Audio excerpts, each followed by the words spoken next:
فرمایا ایھا الذین آمنوا اتقوا اللہ وکونوا مع الصادقین۔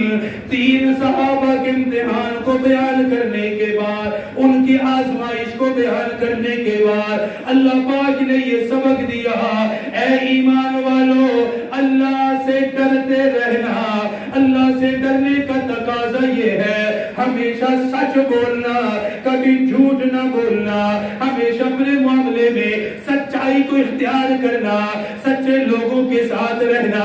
اس لیے حضرت عبداللہ بن عمر رضی اللہ تعالیٰ عنہ فرماتے ہیں، آقا مدنی نے فرمایا جو انسان جھوٹ بولتا ہو اس کے منہ سے ایسی بدبو نکلتی ہے کہ رحمت والے فرشتے 1 میل دور چلے جاتے ہیں۔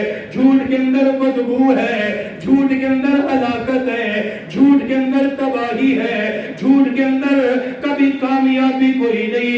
اس لیے اللہ کے نبی نے فرمایا سچ بولنا میں نجات ہے، جھوٹ بولنا انسان کو ہلاک کر دے گا۔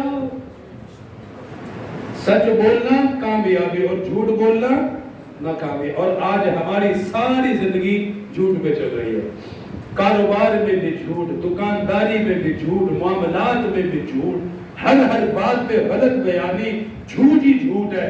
اس اللہ کے نبی نے فرمایا کہ صحابہ نے کہا آقا کیا مسلمان جھوٹ بول سکتا ہے؟ آپ نے فرمایا مسلمان بخیل ہو سکتا ہے، مسلمان بزدل ہو سکتا ہے، لیکن فرمایا مسلمان جھوٹا نہیں ہو سکتا۔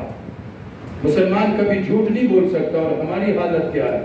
اس لیے ہمیں اپنے ایمان کی فکر کرنی چاہیے، جتنی مرضی بڑی مصیبت آ جائے لیکن سچائی کو کبھی چھوڑنا نہیں چاہیے، کیونکہ سچائی کے اندر نجات ہے۔ اللہ تعالی ہمیں عمل کی توفیق نصیب فرمائے۔